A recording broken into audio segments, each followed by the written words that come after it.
ಮನೆಯನ್ನು ಸ್ವಚ್ಛಗೊಳಿಸುವಲ್ಲಿ ಪೊರಕೆಯ ಪಾತ್ರ ಅತ್ಯಂತ ಮಹತ್ವದ್ದು. ಆದರೆ ಇದನ್ನು ಎಲ್ಲೆಂದರಲ್ಲಿ ಇಟ್ಟರೆ ಮನೆಯಲ್ಲಿ ದಾರಿದ್ರ್ಯ ಉಂಟಾಗುವ ಸಾಧ್ಯತೆ ಇದೆ ಎನ್ನುತ್ತದೆ ವಾಸ್ತು ನಿಯಮ. ಹೀಗಾಗಿ ಪೊರಕೆಯನ್ನು ಇಡಲು ವಾಸ್ತುಶಾಸ್ತ್ರದಲ್ಲಿ ಕೆಲವೊಂದು ನಿಯಮಗಳನ್ನು ಹೇಳಲಾಗಿದೆ.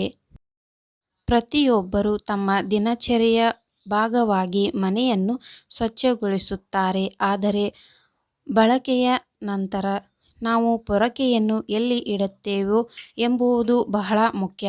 ವಾಸ್ತುಶಾಸ್ತ್ರದ ಪ್ರಕಾರ ಮನೆಯಲ್ಲಿ ಪೊರಕೆಯನ್ನು ಇರಿಸಲು ನಿರ್ದಿಷ್ಟ ಸ್ಥಳವನ್ನು ಬಳಸುವುದರಿಂದ ಮನೆಯಲ್ಲಿ ಸಂಪತ್ತು ಮತ್ತು ಸಮೃದ್ಧಿಯನ್ನು ತಂದುಕೊಳ್ಳಬಹುದು. ಪೊರಕೆಯನ್ನು ಬಳಸಿದ ನಂತರ ಪೊರಕೆಯನ್ನು ಮನೆಯಲ್ಲಿ ಸರಿಯಾದ ದಿಕ್ಕಿನಲ್ಲಿ ಇಡಬೇಕು. ಇಲ್ಲದಿದ್ದರೆ ಮನೆಯಲ್ಲಿ ಬಡತನ ಹೆಚ್ಚಾಗುವ ಸಾಧ್ಯತೆ ಇದೆ. ಮನೆಯಲ್ಲಿ ಸಂಪತ್ತು ಮತ್ತು ಸಂತೋಷವನ್ನು ಹೆಚ್ಚಿಸಲು ಪೊರಕೆ ಇಡಬೇಕಾದ ದಿಕ್ಕು ಸೇರಿದಂತೆ ಪ್ರಮುಖ ಮಾಹಿತಿ ತಿಳಿಯೋಣ. ವಾಸ್ತುಶಾಸ್ತ್ರದ ಪ್ರಕಾರ ಪೊರಕೆಯು ಸಂಪತ್ತು ಮತ್ತು ಸಮೃದ್ಧಿಯ ದೇವತೆಯಾದ ಲಕ್ಷ್ಮೀ ದೇವಿಗೆ ಸಂಬಂಧಿಸಿದ ವಸ್ತುವಾಗಿದೆ. ನಾವು ಮನೆ ಖಾಲಿ ಮಾಡುವಾಗ ಪೊರಕೆಯನ್ನು ತೆಗೆದುಕೊಂಡು ಹೋಗಬೇಕು. ಏಕೆಂದರೆ ಪೊರಕೆಯನ್ನು ತೆಗೆದುಕೊಳ್ಳದಿದ್ದರೆ ಲಕ್ಷ್ಮೀ ದೇವಿಯು ಅಲ್ಲಿಯೇ ಉಳಿಯುತ್ತಾಳೆ ಎಂದರ್ಥ. ಪೊರಕೆ ಖರೀದಿಸಲು ಶುಭ ದಿನ: ಅಮಾವಾಸ್ಯೆ, ಮಂಗಳವಾರ, ಶನಿವಾರ ಮತ್ತು ಭಾನುವಾರ. ಪೊರಕೆ ಖರೀದಿಸಲು ಉತ್ತಮ ದಿನಗಳು ಎಂದು ಪರಿಗಣಿಸಲಾಗಿದೆ. ಸೋಮವಾರ ಮತ್ತು ಶುಕ್ಲ ಪಕ್ಷದಂದು ಅಶುಭವೆಂದು ಪರಿಗಣಿಸಲಾಗಿದೆ. ಈ ದಿನ ಪೊರಕೆಯನ್ನು ಖರೀದಿಸಬಾರದು ಎಂದು ಶಾಸ್ತ್ರಗಳು ಹೇಳುತ್ತವೆ. ಈ ದಿನ ಪೊರಕೆ ಖರೀದಿಸುವುದರಿಂದ ಮನೆಯಲ್ಲಿ ಆರ್ಥಿಕ ಸಮಸ್ಯೆ ಉಂಟಾಗುತ್ತದೆ. ಈ ಸ್ಥಳದಲ್ಲಿ ಪೊರಕೆಯನ್ನು ಇಡಬೇಡಿ. ಲಕ್ಷ್ಮೀ ದೇವಿಯ ರೂಪವೆಂದು ಪರಿಗಣಿಸಲಾಗಿದ್ದರೂ ಅದನ್ನು ಎಂದಿಗೂ ಆಭರಣ ಅಥವಾ ಬೆಲೆಬಾಳುವ ವಸ್ತುಗಳ ಬಳಿ ಇಡಬಾರದು. ಒಂದು ವೇಳೆ ಇಟ್ಟರೆ ವ್ಯಾಪಾರದಲ್ಲಿ ನಷ್ಟ ಉಂಟಾಗುತ್ತದೆ. ಮುರಿದ ಪೊರಕೆ ಬಳಸಬೇಡಿ: ಮನೆಯಲ್ಲಿ ಮುರಿದ ಪೊರಕೆಯನ್ನು ಬಳಸುತ್ತಿದ್ದರೆ ತಕ್ಷಣವೇ ಅದನ್ನು ಎಸೆಯಿರಿ. ಏಕೆಂದರೆ ವಾಸ್ತುಶಾಸ್ತ್ರದ ಪ್ರಕಾರ ಒಡೆದ ಪೊರಕೆಯನ್ನು ಬಳಸುವುದು ಒಳ್ಳೆಯದಲ್ಲ. ಇದರಿಂದ ಕುಟುಂಬದಲ್ಲಿ ಸಮಸ್ಯೆಗಳು ಉಂಟಾಗಬಹುದು.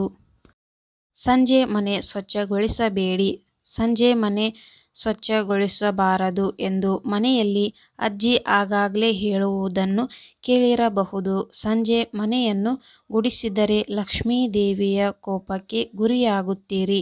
ಆದ್ದರಿಂದ ಯಾವಾಗಲೂ ಮುಸ್ಸಂಜೆ ಮತ್ತು ರಾತ್ರಿಯಲ್ಲಿ ಮನೆ ಗುಡಿಸುವುದನ್ನು ತಪ್ಪಿಸಿ.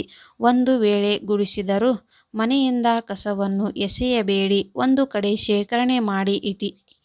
ಪೊರಕೆ ಇಡಲು ದಿಕ್ಕು ಯಾವುದು?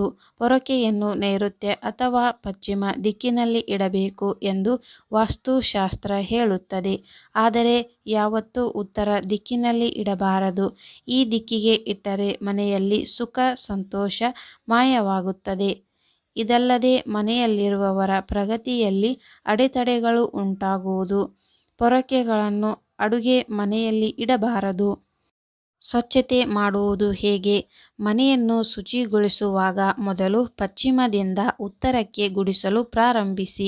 ವಾಸ್ತುಶಾಸ್ತ್ರದ ಪ್ರಕಾರ ಲಕ್ಷ್ಮೀ ದೇವಿಯು ಮನೆಯಲ್ಲಿ ನೆಲೆಸುತ್ತಾಳೆ. ಅದೇ ರೀತಿ ಮನೆ ಗುಡಿಸಿದ ನಂತರ ಕಸವನ್ನು ಡಸ್ಟ್ಬಿನ್ನಿಗೆ ಹಾಕಿ. ಮನೆಯಲ್ಲಿ ಕಸ ಶೇಖರಣೆಗೊಂಡರೆ ಬಡತನ ಸಂಕಟ ಹೆಚ್ಚಾಗುತ್ತದೆ.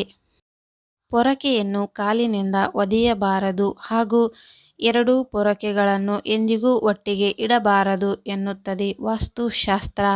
ಈ ಮಾಹಿತಿ ನಿಮಗೆ ಇಷ್ಟವಾದಲ್ಲಿ ಒಂದು ಲೈಕ್ ಮಾಡಿ ಹಾಗೂ ಸಬ್ಸ್ಕ್ರೈಬ್ ಮಾಡಿಕೊಳ್ಳಿ. ಇಂತಹ ಯೂಸ್ಫುಲ್ ವಿಡಿಯೋದೊಂದಿಗೆ ಮತ್ತೆ ಸಿಗೋಣ. ಈ ವಿಡಿಯೋ ಕೊನೆತನಕ ನೋಡಿದ್ದಕ್ಕೆ ನಿಮಗೆಲ್ಲರಿಗೂ ಧನ್ಯವಾದಗಳು.